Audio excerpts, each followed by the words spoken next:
juga menempuh pendidikan spesialis obstetri dan ginekologi pada tahun 2009, serta menempuh pendidikan konsultan feto maternal pada tahun 2020 di FK Universitas Udayana, Bali.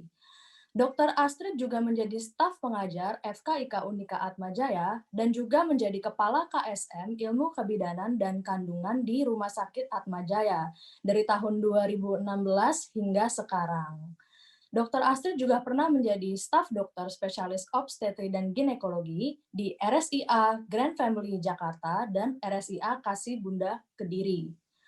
Beliau juga aktif di bidang publikasi ilmiah seperti A Review of Adam TS15, Structure and Roles in Premature Rupture of Membranes, lalu ada Correlation between Long Chain Non-Coding RNAs, Adam TS15 mRNA, and Collagen in Premature Rupture, serta masih banyak publikasi ilmiah lainnya.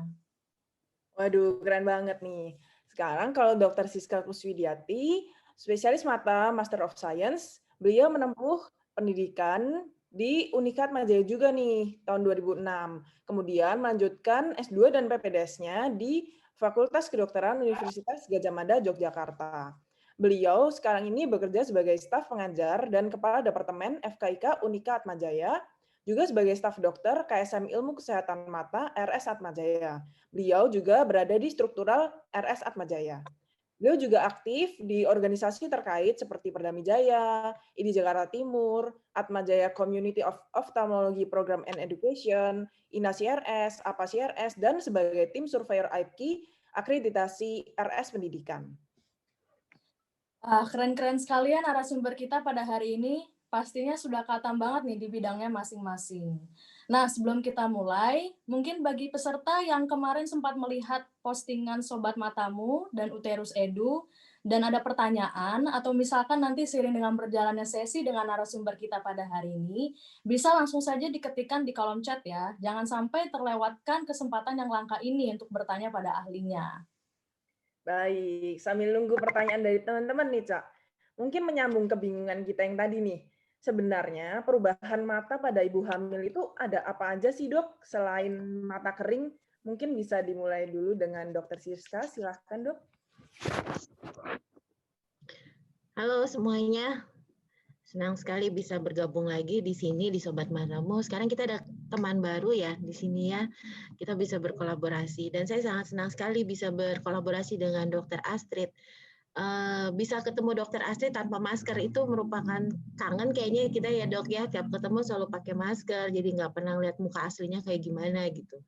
Tapi dengan di Zoom ini kita bisa ketemu tanpa pakai masker, melepas kangen saya dengan Dr. Astrid.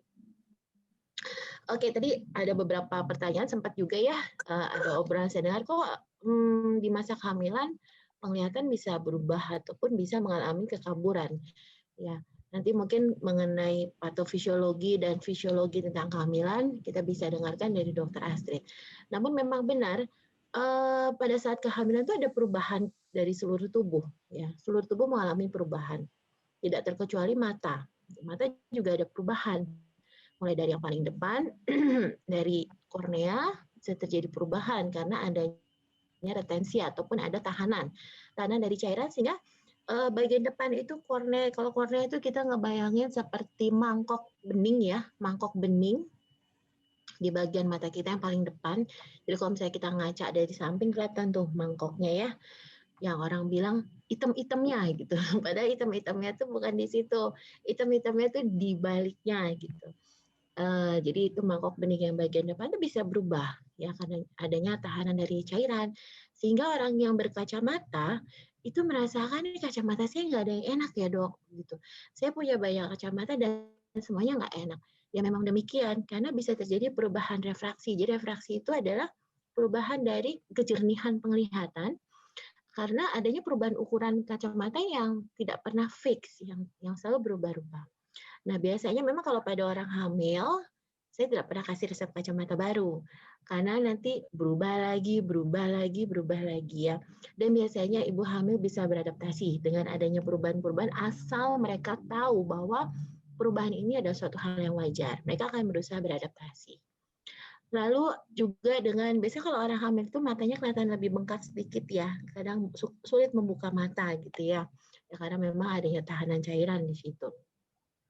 Dan ada perubahan-perubahan lainnya ya seperti tekanan bola mata ya. Jadi kalau bola mata kita kan sirkulasi tertutup, tidak ada rongga di bola mata. Makanya namanya bola mata karena dia memang bulat, ya nggak bulat-bulat banget ya, karena ada organ-organ yang lain gitu. Dan itu sirkulasi tertutup. Nah, karena ada sirkulasi tertutup, nutrisi dari seluruh bola mata itu di dalam bola mata ada yang namanya cairan, ya cairan yang disebut dengan humor aqueous. Nah, cairan itu yang memberi nutrisi ke seluruh bola mata.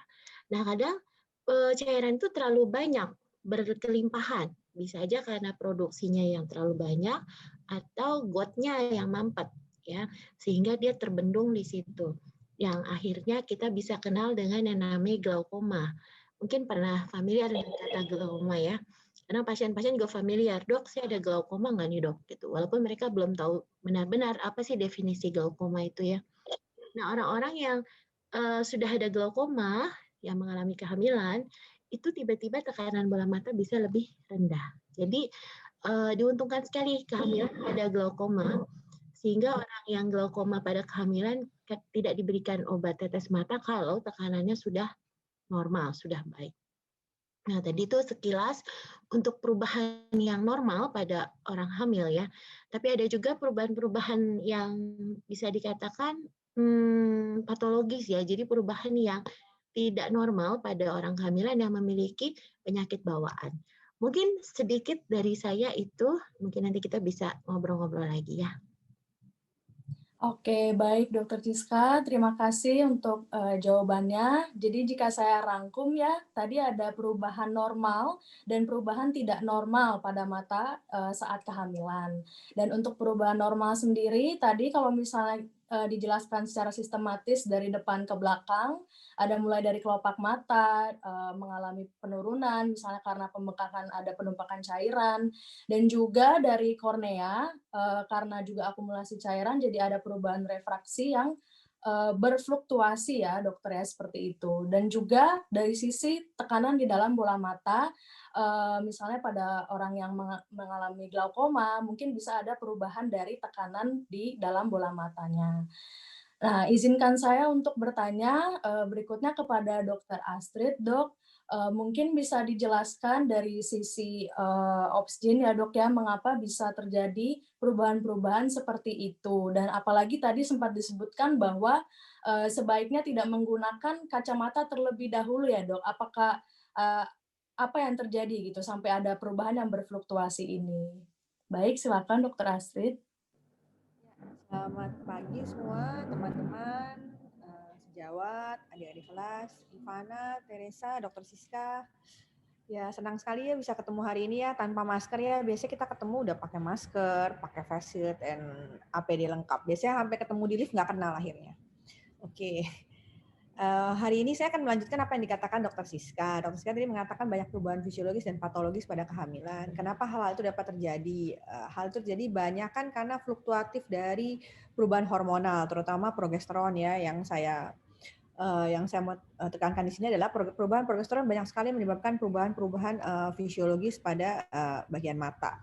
Nah, dan jangan lupa tadi disebutkan juga oleh Dr. Siska bahwa pada kornea banyak kan terdapat penumpukan cairan mulai dari kelopak mata sampai dengan kornea dan lain-lain. Itu juga salah satunya karena estrogen ya, retensio cairan ya. Jadi dia ada terjadi retensio cairan pada orang hamil, akibatnya tadi penumpukan cairan. Nah, banyak sekali hal-hal tadi mungkin sempat disebutkan adalah salah satunya adalah dry eye dan kelainan refraksi ya. Dry eye juga betul tadi bahwa disebabkan oleh salah satu adalah karena perubahan hormonal juga, dan jadi terjadi penyumbatan ya. Jadi akibatnya jadi cairannya tidak terlalu banyak, akibatnya jadi dry eye selama kehamilan. Kemudian pada refractive change of course ya pasti akan terjadi karena ada tadi seperti Dr. Siska bilang ada penipisan terhadap dari kornea karena ada perubahan karena hormonal kehamilan. Akibatnya ada gangguan refraksi. Nah, gangguan refraksi itu hanya bersifat sementara. Makanya kenapa tadi sempat disebutkan bahwa tidak mungkin diberikan prescription tentang apa suara jelas ya. Ini soal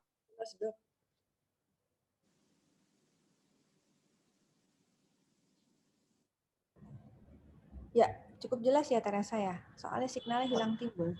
Oke. Ya. Oke. Jadi beberapa memang akibatnya tidak perlu diberikan kacamata atau prescription kacamata karena ada perubahan naik dan turun gitu ya. Kemudian apa saja sih fisiologi yang terjadi pada kehamilan itu ada biasanya kloasma, kemudian kontak lens intolerance, kemudian dry eye, yang itu pitosis, refractive change, kemudian ada lagi adalah Krukenberg spindles akibat dari hiperpigmentosis sama seperti dengan kulit ya. Nah, apa saja yang kenapa terjadi perubahan-perubahan patologis? Perubahan-perubahan patologis pada mata terjadi akibat memang ada penyakit yang mendasari. Contohnya adalah diabetes mellitus. Jadi dia bisa diabetes retinopati, kelainan pada retina, kemudian pada preeklamsi dan eklamsi ya akan berpengaruh terhadap retina. Jadi jangan lupa bahwa penyakit-penyakit penyerta itu akan pengaruhi sekali terhadap kelainan yang ada di mata. Ya termasuk juga tiroid, Graves' disease juga sama. Dan kebanyakan penyakit-penyakit tersebut biasanya akan diobati sesuai dengan orang yang tidak hamil kecuali glaukoma karena banyak obat-obat tetes glaukoma itu yang menyebabkan teratogenik pada bayi. Jadi kita tidak mengizinkan. Cara terbaiknya adalah laser. Nah, jadi banyak sekali perubahan terjadi. Jadi jangan lupa juga bahwa pada kehamilan tersebut banyak banget sekali faktor yang mendasari perubahan-perubahan patologis yang terjadi. Jadi memang kita harus mengendalikan. Kenapa? Makanya kita harus melakukan prenatal yang baik, artinya kita akan mengendalikan penyakit-penyakit sebelum terjadinya kehamilan, supaya pada saat kehamilan itu terjadi perubahan-perubahan patologis atau yang merugikan pada si pasien tersebut. Oke, kurang lebih seperti itu ya Teresa ya. Iya dokter, terima kasih dok. Baik, terima kasih Dokter Astrid buat penjelasannya super jelas dok. Jadi berarti intinya karena hormonal ya dok yang paling utama, terutama ada progesteron, ada estrogen tadi yang menjawab kita kenapa kelopak mata ibu hamil itu biasanya bengkak ya dok ya.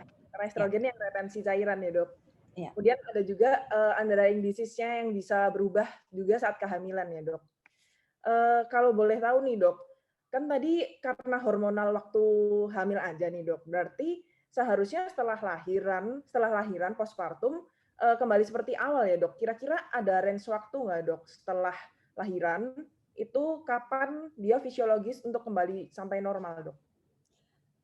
Ya, pada beberapa kelainan seperti saya sudah sebutkan tadi ya, kloasma, kemudian kontak lens intolerance gitu ya, terus kemudian kelainan refraksi, gangguan pitosis dan lain-lain.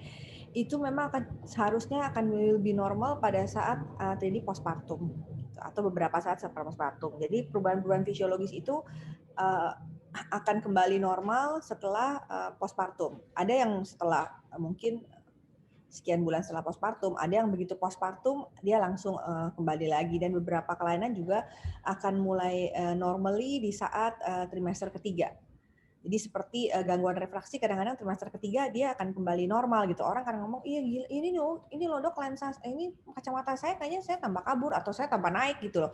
Jadi akibatnya tapi begitu masuk trimester 3 biasanya beberapa orang hamil akan kembali ke situasi dan kondisi normal. Jadi sebenarnya semua kelainan fisiologis itu sama juga dengan bagian yang lain ya, artinya kulit ya, kemudian jantung ya, kemudian hemato, semua akan kembali normal setelah jadinya postpartum. Begitu juga dengan bagian mata. Jadi mata akan kembali normal setelah postpartum. Ya, in between trimester 3 sampai dengan postpartum masa nifas. Oke.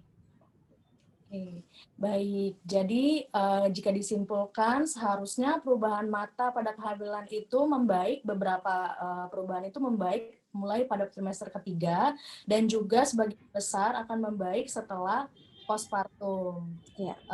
Oke, baik. Terima kasih Dokter Astrid, dan selanjutnya saya jadi penasaran nih dok untuk kepada Dokter Ciska dok.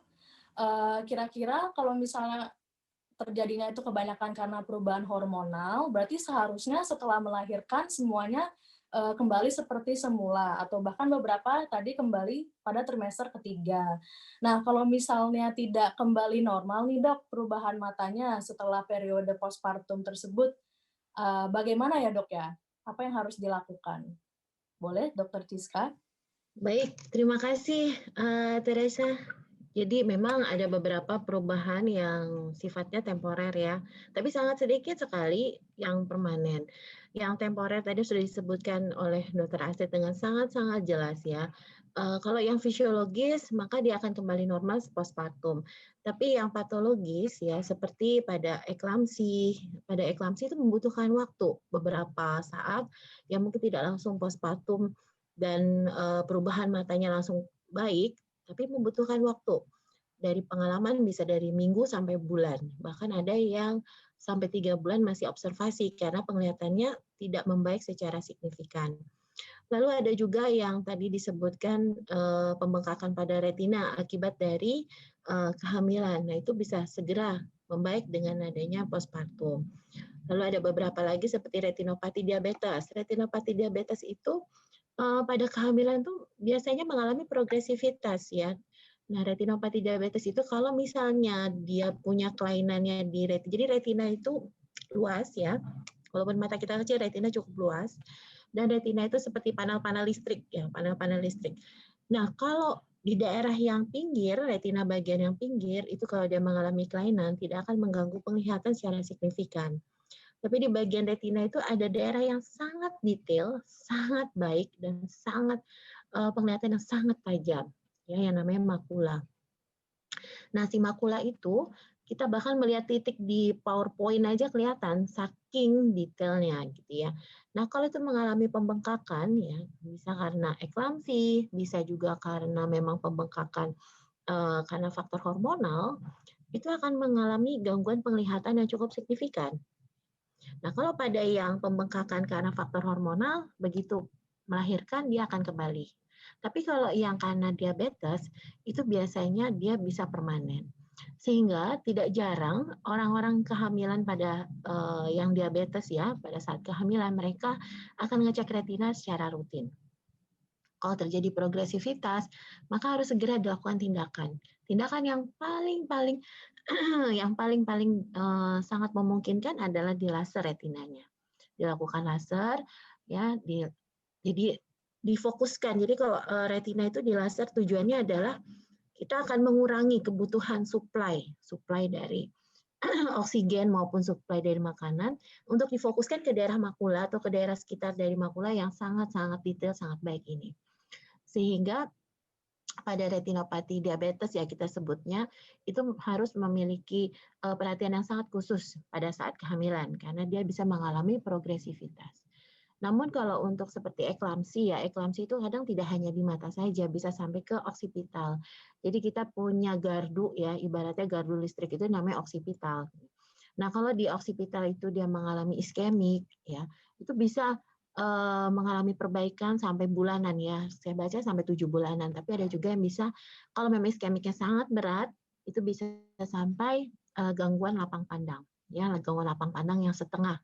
Jadi kalau misalnya melihat Ivana dan Teresa ini, mukanya Ivana hilang setengah, mukanya Teresa hilang setengah gitu.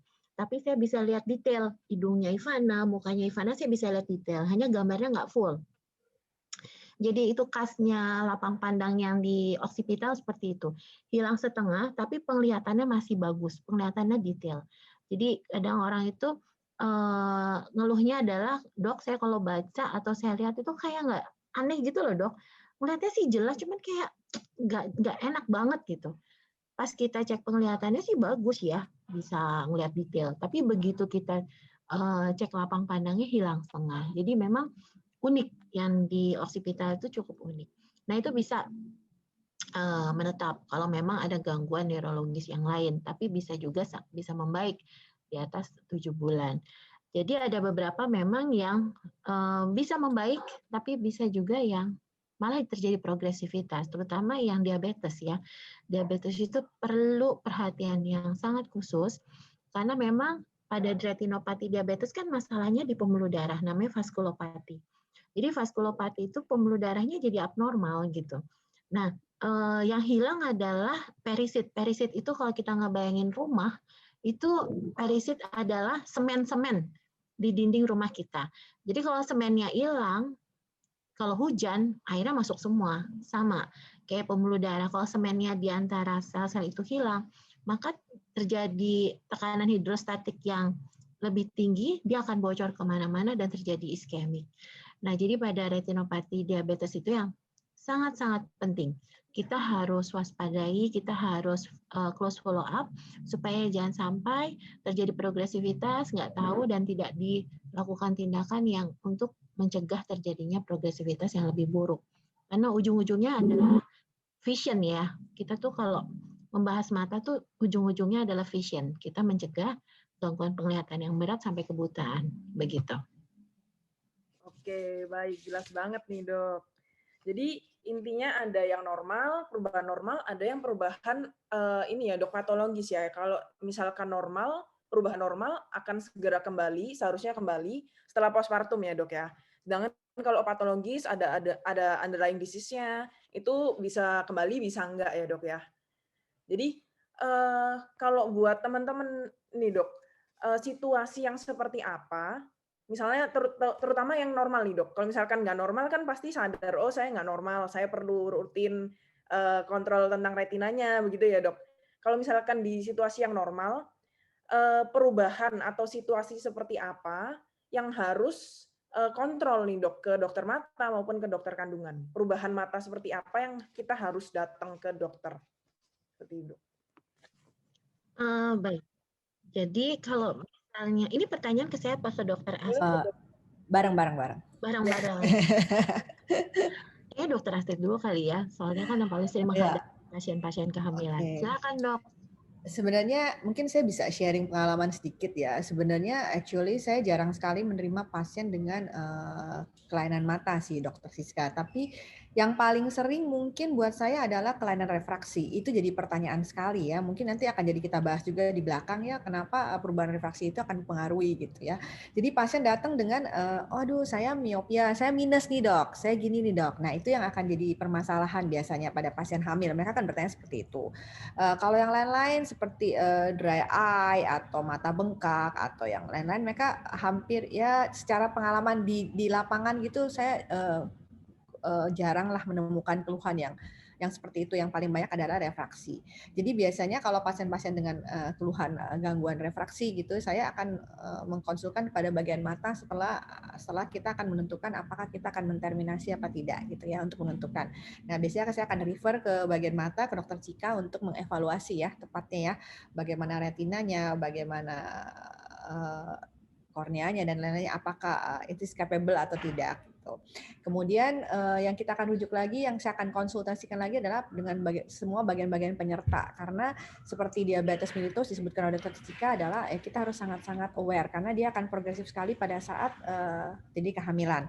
Makanya pada AKOK itu dianjurkan bahwa orang-orang yang dengan diabetes yang akan hamil, dia harus melakukan pemeriksaan mata, artinya sebelum terjadi kehamilan, artinya prenatal dan waktu pada trimester pertama untuk menentukan derajat retinopatinya. Jadi pada pasien-pasien yang seperti itu, bahwa saya akan aware, jadi awal-awal sebelum. Jadi sebenarnya masalah kita di Indonesia adalah satu, prenatal diagnostiknya. Prenatalnya itu orang tidak terlalu care. Jadi mereka datang pada kita pada saat mereka sudah hamil. Itu sangat susah dikontrol. Jadi pada pasien-pasien dengan kelainan diabetes atau hypertension itu biasanya kita harus prepare dulu bahwa sebelum kehamilan dan setelah trimester pertama bagaimana kondisi matanya. Artinya retinopati seperti apa, kornea seperti apa. Artinya dalam kondisi optimal ya. Jadi pada pasien-pasien seperti itu yang biasanya saya melakukan konsultasi kepada bagian mata. Nah, pada pasien-pasien preeklamsi mungkin contohnya adalah kita biasanya datangnya udah delay ya, Dok ya. Biasanya kita konsulnya udah on the spot ya, di rumah sakit ya. Pasien sudah masuk dengan keliharan mengeluh blur vision, kemudian udah kadang-kadang ada yang ekstrim gitu kehilangan penglihatan ya. Jadi dia benar-benar tidak bisa melihat ya. Saya pernah dapat pasien di UGD sekali adalah pasien datang 18 tahun dengan preeklamsi, kemudian kehilangan penglihatan. Jadi ya udah waktu itu karena saya di daerah banget ya, di pelosok gitu, jadi nggak ada dokter mata juga nggak standby gitu ya. Kalau dokter di Jakarta kan enak banget ya, di Atma Jaya dokter Cika standby.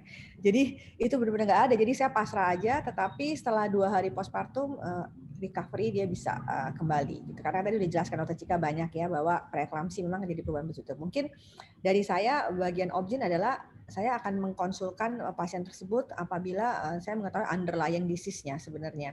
Pada yang normal-normal yang tadi mungkin Ivana sebutkan, normal apa sih yang kita konsulkan ya kelainan refraksi kebanyakan ya, yang kita akan sampaikan atau kita akan konsultasikan ke bagian mata berhubungan dengan bagaimana kita harus melakukan terminasi kehamilannya pada akhirnya. Gitu.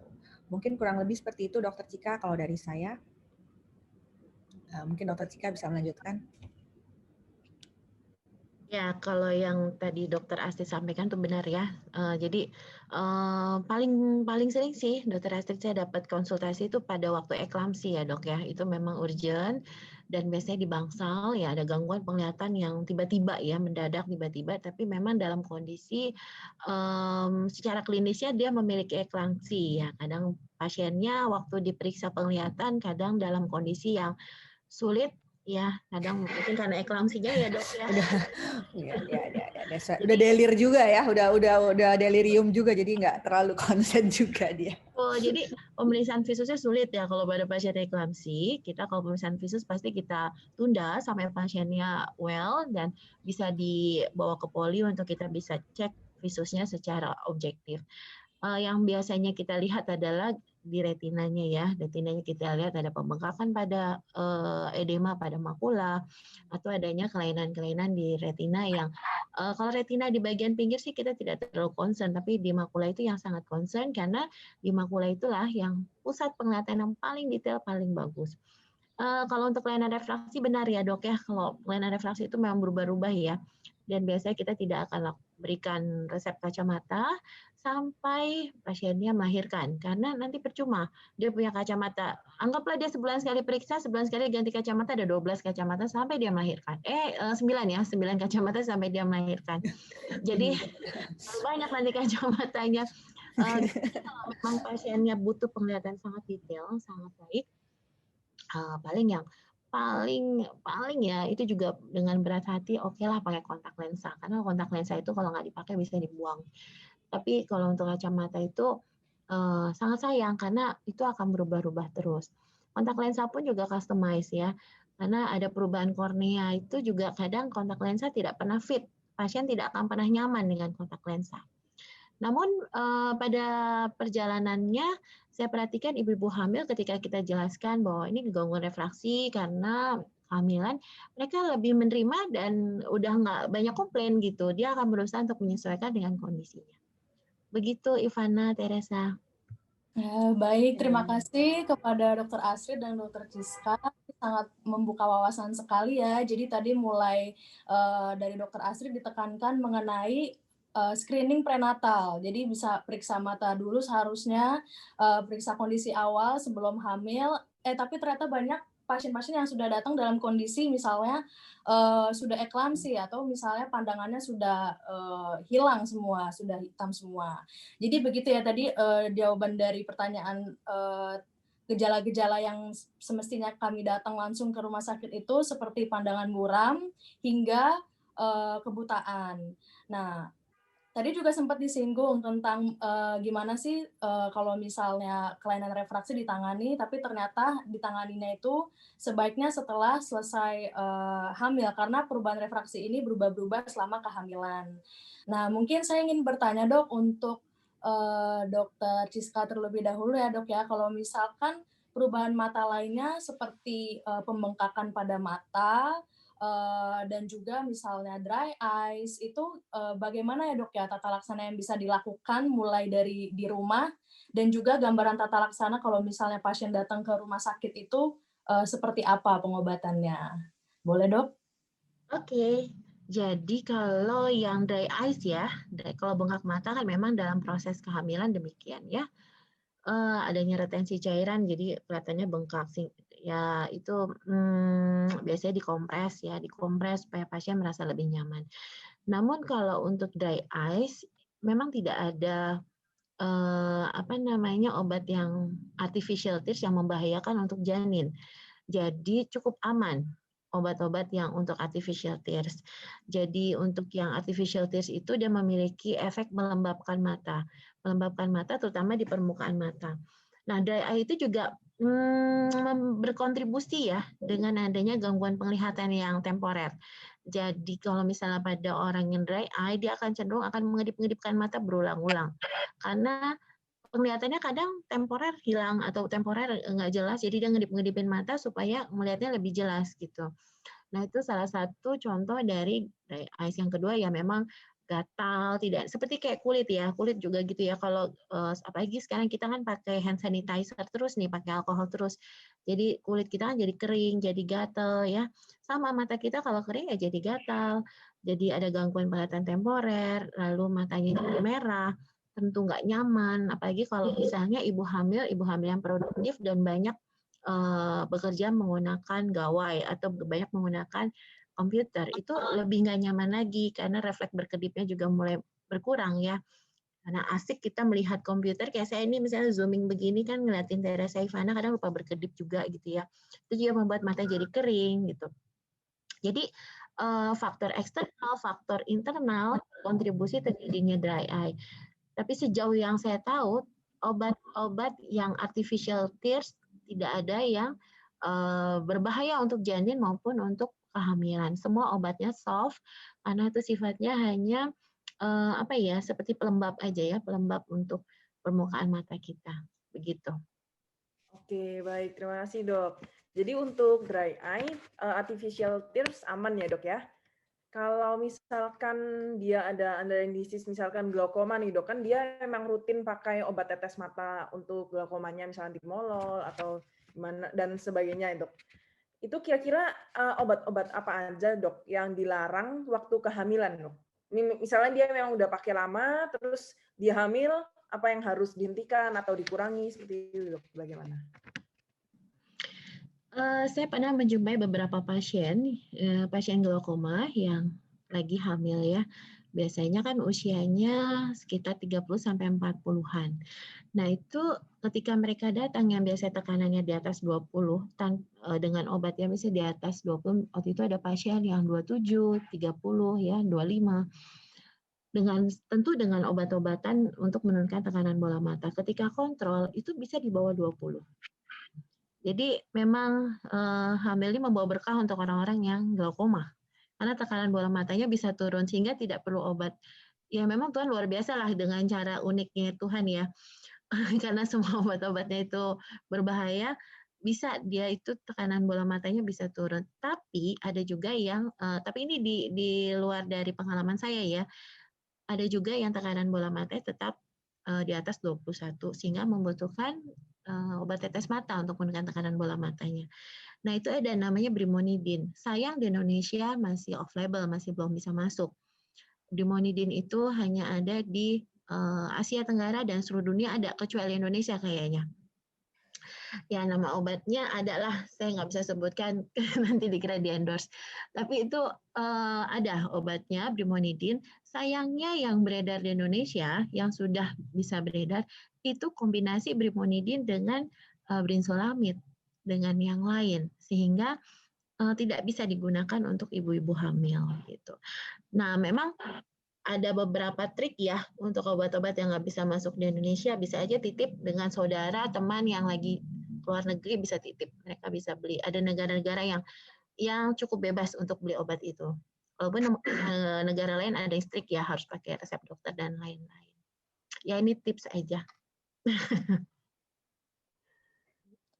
Mungkin ditambahkan ya, brimonidin ini sangat aman untuk kehamilan, tetapi pada saat breastfeeding dia harus di stop ya, karena dia bisa menyebabkan apnu pada infant atau yang children. Jadi kita biasanya menghentikan penggunaannya gitu. Memang glaukoma ini suatu yang luar biasa, Dokter Cika ya, pada saat dia hamil karena tekanan intraokularnya juga menurun gitu ya. Jadi dia memang tidak terlalu banyak peningkatan tekanan pada saat hamil dengan glaukoma gitu. Tapi memang obat-obatannya memang semua teratogenik. Maka tadi saya sudah sebutkan di depan. Cuma pada waktu breastfeeding, brimonidin pun harus kita stop ya karena penyebabnya itu. Oke, thank you. Ya, terima kasih Dokter Astrid, benar. Pada waktu breastfeeding kita harus stop obatnya. Jadi aman hanya untuk kehamilan aja ya Dok ya. Oke, baik, terima kasih Dok. Jadi tadi sudah disebutkan ya teman-teman untuk obat-obat yang tidak boleh digunakan saat hamil. Nah, mungkin untuk obat-obat lainnya ada lebih baiknya juga dikonfirmasikan kembali ke dokter kandungan maupun dokter mata ya, karena memang saat hamil ini kita ada janin di dalam, jadi seharusnya memperhatikan janin itu apakah berpengaruh nggak obatnya kepada janin. Nah, oke. Tadi membicarakan dari sisi pengobatan. Nah, sekarang mungkin untuk pencegahannya nih dok, selain tadi ada screening prenatal, apakah ada pencegahan-pencegahan lainnya yang bisa kita lakukan gitu agar tidak terjadi perubahan mata pada kehamilan? Boleh izin bertanya kepada Dokter Astrid, dok? Oke, apa sih pencegahannya? Yang tentu of course tadi saya sudah sebutkan di depan adalah prenatal screening yang cukup baik. Jadi kita harus melakukan pemeriksaan mata sebelum, jadi artinya gini, bukan hanya mata ya, jadi semua bagian lain pun kita harus mengoptimalkan sebelum terjadinya kehamilan. Supaya kita dapat mengurangi segala macam komplikasi dan patologis pada waktu hamil. Kemudian kalau ditanya apakah kita bisa mencegah perubahan-perubahan fisiologis tentu tidak bisa dicegah ya. Tidak bisa cegah ya, karena itu adalah tadi saya bilang itu adalah karena fluktuatif dari hormonal, entah itu progesteron atau estrogen, tetapi memang kebanyakan perubahan pada mata disebabkan oleh progesteron. Jadi memang itu sesuatu yang tidak bisa dicegah ya, jadi tetap kita akan melaluinya. Jadi sama juga dengan gini deh, contohnya bukan hanya mata ya, sometimes ibu datang gitu ya, aduh dok, saya ini kalau hamil muntah-muntah banget gitu, gimana caranya, bisa dicegah nggak? Ya itu sesuatu yang kadang-kadang saya bilang let it flow. Artinya pada saat kehamilan ada beberapa macam perubahan fisiologis yang kita memang nggak bisa cegah dan harus dinikmati ya bahasanya. Jadi kayak misalnya dry eye atau ptosis atau kelainan refraksi, itu sesuatu yang kita memang tidak bisa cegah karena perubahan fisiologis pada mata selama kehamilan.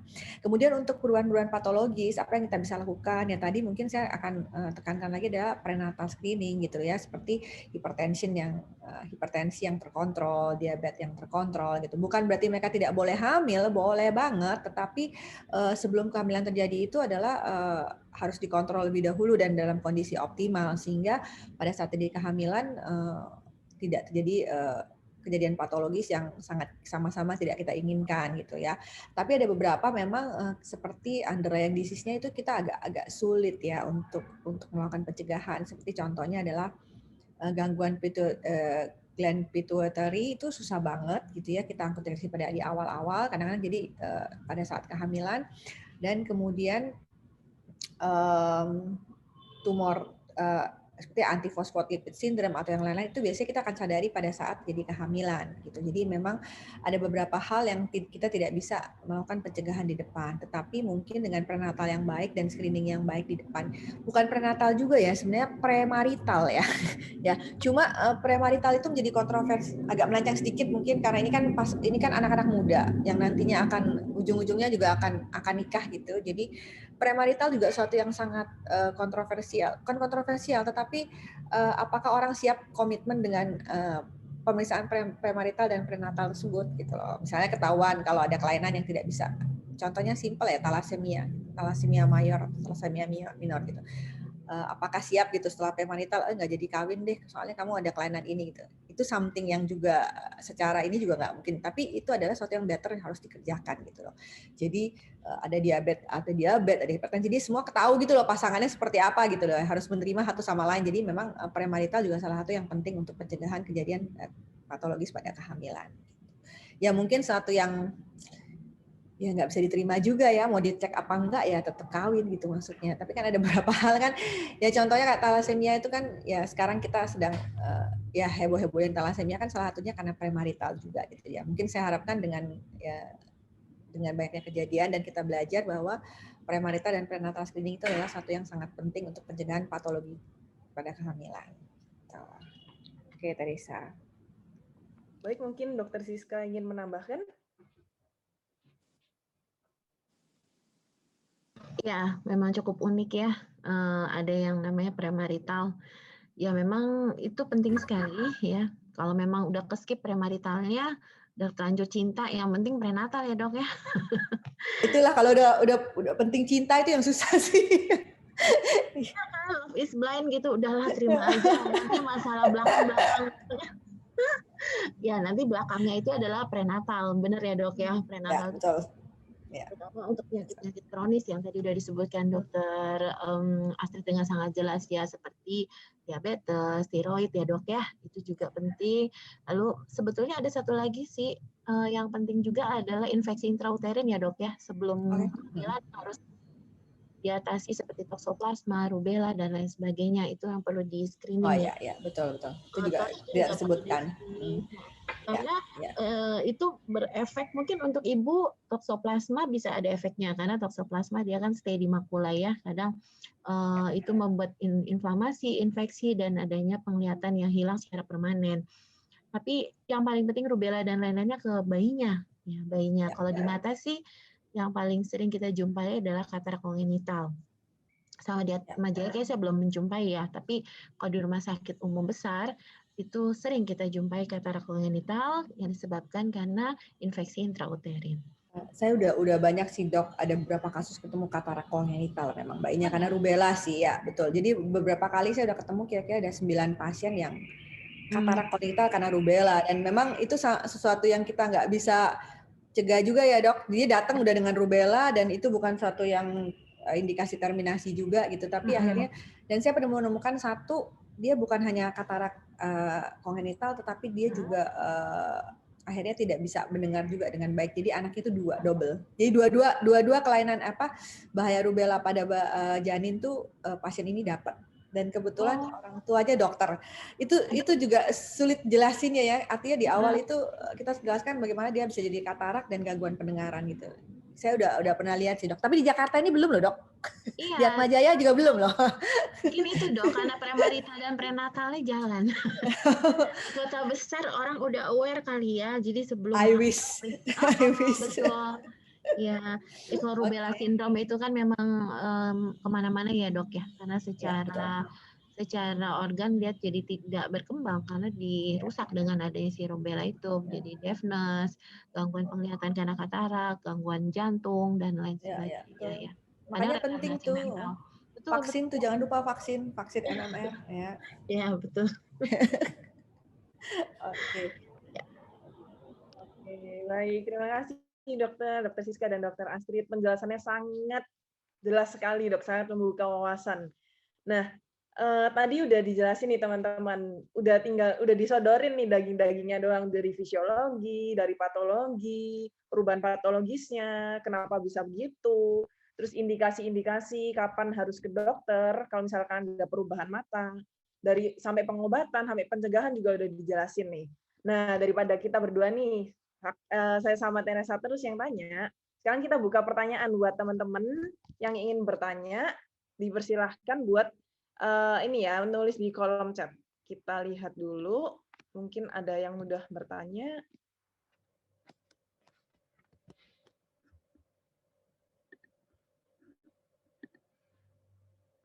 Oke, mulai dari pertanyaan pertama nih.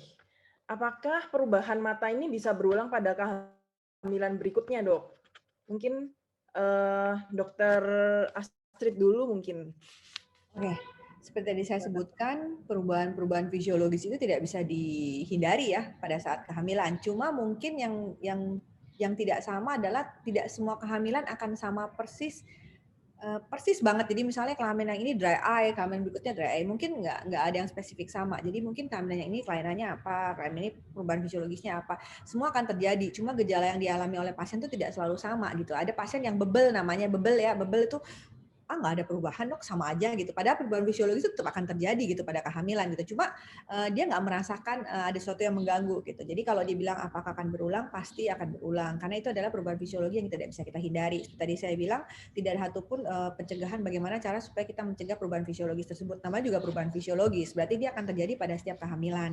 Ya cuma itu efeknya. Jadi apa yang dirasakan oleh si ibu hamil itu akan berbeda. Kehamilan yang ini mungkin dry eye, kehamilan yang itu dia pitosis, kehamilan yang ini dia refraksi gitu. Jadi kadarnya mungkin ya. Jadi dia nggak selalu sama, tetapi perubahan fisiologis selalu terjadi pada orang hamil gitu. Cuma ya itu, ya tadi saya bilang kalau dia bebel ya nggak ada apa-apa tuh dok, baik-baik aja kok, everything is okay gitu. Nah gitu, jadi tetap akan terjadi ya perubahan mata berulang pada kehamilan, pada yang fisiologis. Kalau yang patologis tentu kita akan berusaha mencegah adalah underlying disease-nya. Udah pasti. Tadi saya sebutkan, atau tadi saya sebutkan lagi di depan bahwa diabetes, seperti diabetes itu kita harus melakukan pemeriksaan di awal sebelum dan pada trimester pertama untuk melihat derajat dari retinopatinya. Dan Dr. Cika tadi sudah menjelaskan sedemikian rupa dan sedemikian jelasnya bagaimana perubahan jadi pada waktu diabetes retinopati. Tapi yang fisiologis kita memang nggak bisa hindari, gitu. Akan terjadi ulang. Oke, sekian. Baik, terima Jika kasih. bisa nambahkan. Oke, sudah cukup jelas ya untuk jawabannya. Untuk pertanyaan berikutnya,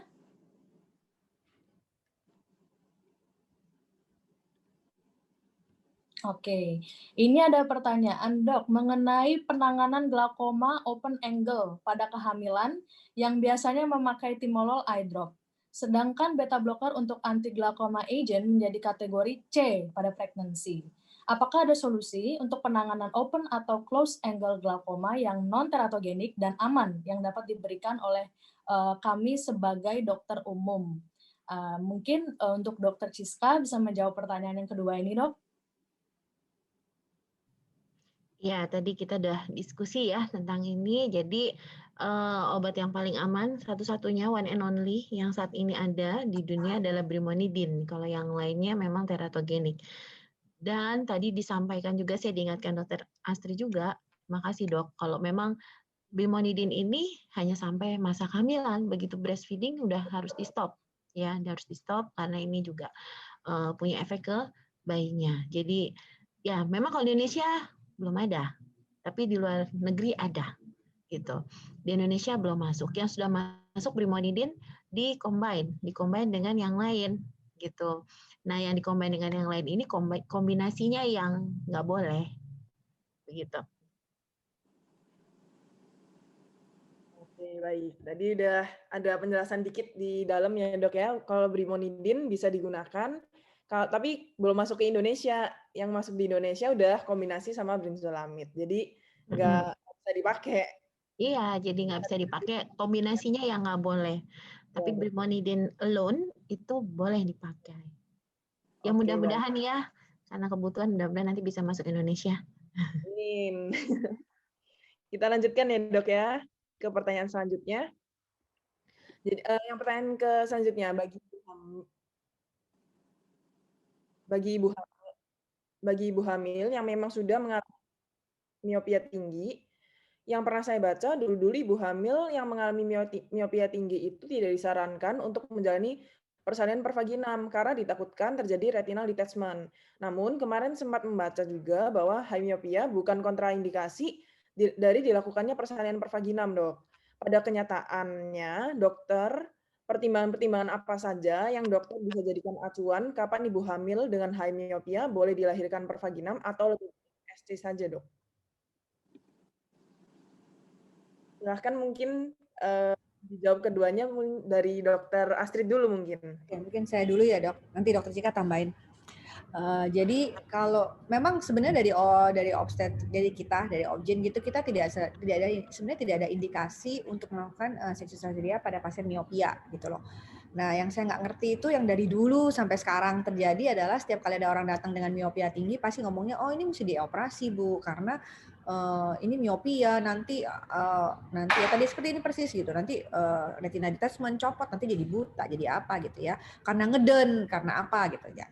Jadi memang dari dulu dari zaman saya pendidikan sampai sekarang saya baca-baca juga artinya secara keilmuan bahwa miopia bukan suatu indikasi absolut dari tindakan seksus cesaria. Makanya mungkin saya sedikit itu adalah perdebatan kita ya dokter Cika mungkin ngalamin ya waktu residensi ya antara Obgyn dan mata tuh pasti ribut gara-gara kalau ada namanya juga residen ya kita kayak koas lebih parah daripada koas gitu ya. Jadi kalau kita ada pasien miopia gitu kan bawaannya cepet-cepet mau SC aja gitu jadi waduh nanti kalau ada apa-apa mata lah gua nanti kena scoring atau apa. Jadi kita buru-buru kelempar ke bagian mata gitu. Terus mata tuh jawabnya selalu ngambang gitu. Untuk sekarang tidak ada kontraindikasi gitu ya nggak jelas juga dia jawab apa boleh SC apa enggak mau di SC apa enggak gitu itu jadi dari zaman saya residensi sih jujur aja jadi kalau kita juga nggak bisa saling nyalahkan karena pasti dua belah pihak mau keadaan yang aman ya dokter Cika ya kalau lagi sekolah kan semua kan harus smooth, semua harus aman. Jadi semua menjawab dengan diplomatis gitu ya. Tapi setelah ya dalam proses itu kan kita juga belajar ya bahwa itu memang tidak perlu dilakukan suatu absolut tindakan seksus cesaria. Karena tadi saya katakan bahwa banyak pasien dengan gangguan refraksi akan saya kirim ke bagian mata atau ke dokter Cika untuk dievaluasi apakah ada gangguan di retinanya, apakah kemungkinan dia akan jadi retina detachment. Artinya memungkinkan nggak untuk kita lakukan partus spontan gitu loh. Kalau saya selama ini pengalaman saya sampai minus 14 pun saya masih melakukan partus spontan. Kecuali ada indikasi dari bagian mata bahwa itu tidak dianjurkan untuk dilakukan partus spontan atau harus dilakukan seksi sesarian seperti gangguan retina ya. Seperti misalnya ini ada kemungkinan retinanya akan detachment. Jadi keadaan kondisi saat itu gitu loh. Jadi kita makanya kenapa pemeriksaan dilakukan selalu pada trimester 3. Tadi saya sudah sebutkan di depan bahwa kenapa trimester 3, karena itu akan menentukan bagaimana kita akan melakukan terminasi pada pasien ini gitu loh. Jadi kalau zaman dulu kita residen gontok-gontokan, tapi setelah berjalannya waktu akhirnya mau nggak mau kita juga belajar gitu. Itu sering banget terjadi. Nggak tahu Dokter Cika pengalamannya gitu nggak? Kalau saya di Udayana selalu ribut, bukan saya loh ya. Residen Obgyn selalu ribut dengan residen mata hanya karena mempertahankan pendapatnya. Yang satu minta SC, yang satu bilang boleh spontan. Oke, mungkin kurang lebih seperti itu. Dokter Cika, silakan. Tapi saya jadi curious loh dok, jadi penasaran. Jadi pasien yang minus 14 per vaginam itu waktu lahir visusnya bagus dok? Tetap bagus. Oke. Oke, jadi saya selalu melakukan konsultasi pada waktu sebelum dan sesudah. Dan semua everything is good sih. Nggak ada masalah sampai postpartum dan nifas gitu loh. Saya paling tinggi minus 14 sih dok. Itu ya mungkin zaman dulu ya adrenalinnya masih tinggi ya dok, waktu zaman baru lulus gitu kan ya masih idealis gitu ya, jadi apa gitu spontan gitu, itu saya masih ngerjain sih. Sekarang saya belum nemu juga, dan saya kalau jawabannya ada di bagian mata sekarang ya dilakukan SC lebih baik, saya juga dengan sukarela kok SC sekarang. Tapi teorinya jangan diikutin ya, teorinya artinya itu bukan satu yang absolut, tadi saya bilang itu adalah indikasi relatif ya. Ya. Dan ini pertanyaan selalu menarik nih, kalau misalnya di suatu forum waktu itu ada pertemuan di PIT ya, itu juga ada yang menanyakan itu. Apa yang harus kita sampaikan ke sejawat Obgyn kalau misalnya mengirimkan konsultasi mengenai hal ini? Memang secara referensi belum ada ya, referensi yang menunjukkan bahwa adanya signifikan gitu. Adanya perubahan signifikan untuk ibu-ibu hamil yang minus tinggi. Memang teman-teman sejawat mengirimkan untuk sebetulnya lebih ke ini ya dok ya, lebih ke pemeriksaan kesehatan secara menyeluruh ya dok, ya, betul. pada waktu mau melahirkan. Dan kami pun mencari adanya degenerasi latis, yaitu adanya penipisan di bagian perifer retina yang punya potensi bukan saat melahirkan sebetulnya, ke depannya, saat ke depannya gitu. Nggak hanya waktu melahirkan saja, tapi saat ke depannya memiliki potensi terjadinya retinal detachment. Saya pernah beberapa kali berbincang-bincang dengan teman-teman dari Singapura, juga dari Korea, apakah hal ini sering ditanyakan oleh sejawat Obgyn di sana untuk dokter mata. Ternyata di sana juga itu bukan suatu hal yang menjadi concern gitu. Benar yang dikatakan Dokter Astrid. Dan Dokter Astrid ini adalah dokter Obgyn dan jarang yang mengungkapkan ini, dan saya sangat appreciate banget sama Dokter Astrid ya, bahwa bukan indikasi tunggal ya dok ya, bukan indikasi absolut tunggal untuk melakukan SC. Jadi SC itu ada indikasi-indikasi yang lain. Memang kalau dilihat dari ininya ya, dari hasil opini, saya nggak bilang referensi, karena referensi sangat sedikit sekali untuk membahas ini, dan hasilnya tidak ada perbedaan signifikan.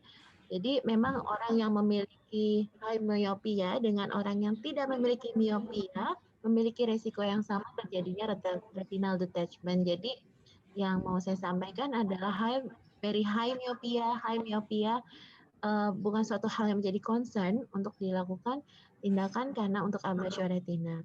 Sayangnya kita nggak bisa melakukan penelitian ini karena tidak mungkin ibu lagi jajan terus dipasang USG atau pemeriksaan lain untuk dilihat apakah bola matanya ada perubahan panjang gitu. Karena itu tidak etis sekali, bisa bayangkan ya, ibu mau melahirkan lagi ngeden, langsung dipasang alat-alat. Itu sangat tidak etis sekali. Sehingga sayang sekali, memang penelitian belum berjalan. Itu kalau zaman dulu, di zaman bahla ya, ada penelitian itu, mungkin kita tahu ya, di zaman belum ada ethical clearance dan ini ethics ya. Tapi untuk di zaman sekarang tentu itu bukan suatu langkah yang etis untuk dilakukan penelitian. Begitu, Ivana. Terima kasih Dokter Astrid, saya sangat appreciate dengan pendapat. Terima kasih Dokter Cika. Terima kasih Dokter Astrid, Dokter Siska. Ini pertanyaannya memang sebenarnya sangat menarik ya. Jadi tadi dari jawabannya sebenarnya miopia sendiri itu bukan suatu indikasi untuk dilakukan seksio sesarea. Jadi sebenarnya kita harus konsultasikan lagi kembali kepada dokter mata kita ya untuk melihat bagaimana sih resiko terjadinya ablasio retina. Jadi sebenarnya itu yang menjadi concern dalam persalinan. tidak melihat high myopia ataupun bagaimana, tapi semua wanita hamil memang ada risiko untuk mengalami ablasio retina gitu.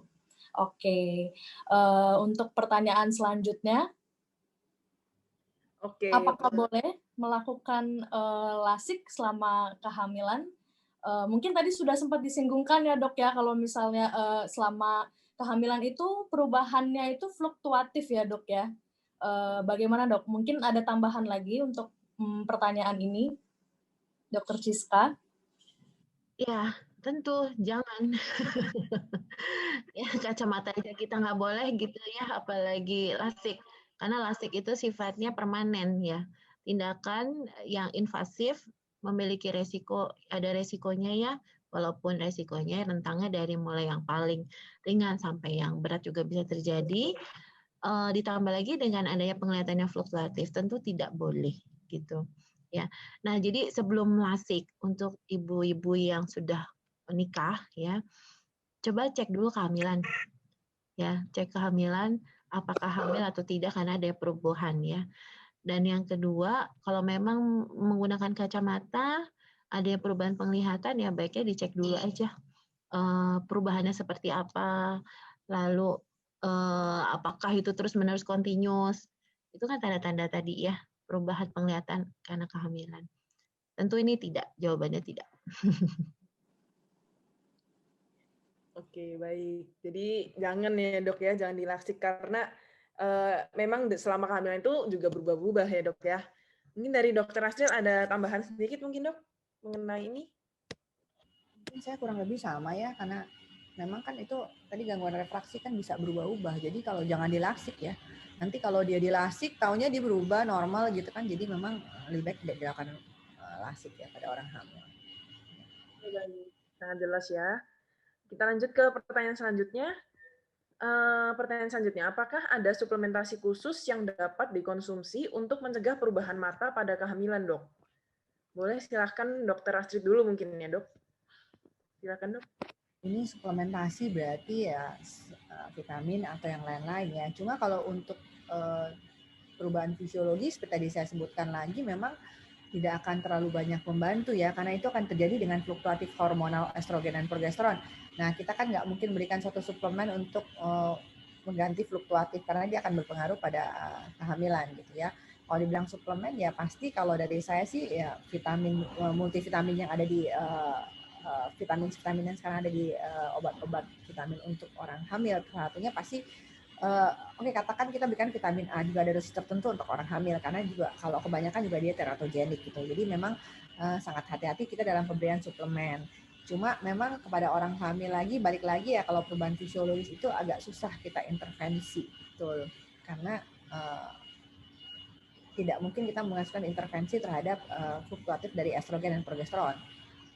Apalagi pada awal kehamilan ya, kita intervensi progesteron bubar hamilnya gitu, matanya nggak bengkak tapi hamilnya bubar gitu. Jadi memang suplemen sih saya sih relatif ya sebenarnya ya, suplemen itu ya vitamin-vitamin normal yang diberikan pada orang hamil dan dalam dosis yang sesuai dengan kehamilannya. Gitu. Terima kasih. Dokter Cika mungkin bisa menambahkan.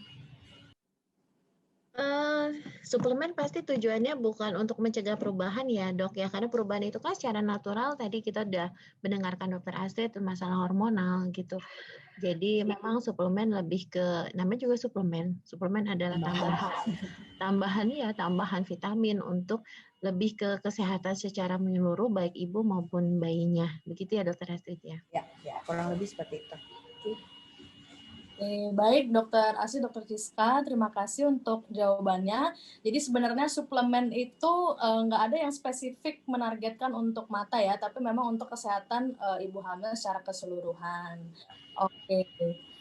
Terima kasih kepada para peserta untuk pertanyaan-pertanyaannya, tapi mungkin sepertinya sekarang udah jam 10 ya dok ya, jadi karena keterbatasan waktunya, pertanyaannya kita cukupkan sampai di sini saja.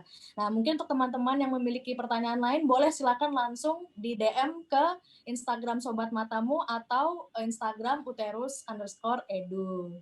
Ya, terima kasih banyak kepada yang terhormat Dr. Ciska dan Dr. Astrid. selaku pembicara pada webinar kali ini. Materinya benar-benar membuka wawasan kita semua. Dan juga saya ingin mengucapkan terima kasih kepada teman-teman semua yang sudah mengikuti acara webinar ini hingga sesi akhir. Nah, sebelum kita menutup acara ini, ada baiknya kita ada sesi foto bersama dulu ya. Teman-teman boleh persilakan dibuka untuk videonya.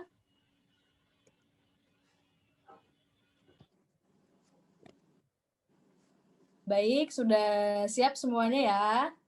1, 2, 3. Oh, mungkin ini masih ada yang belum menyalakan kamera. Boleh silakan dinyalakan. Ya. 1, 2. Halaman selanjutnya ya. 1, 3.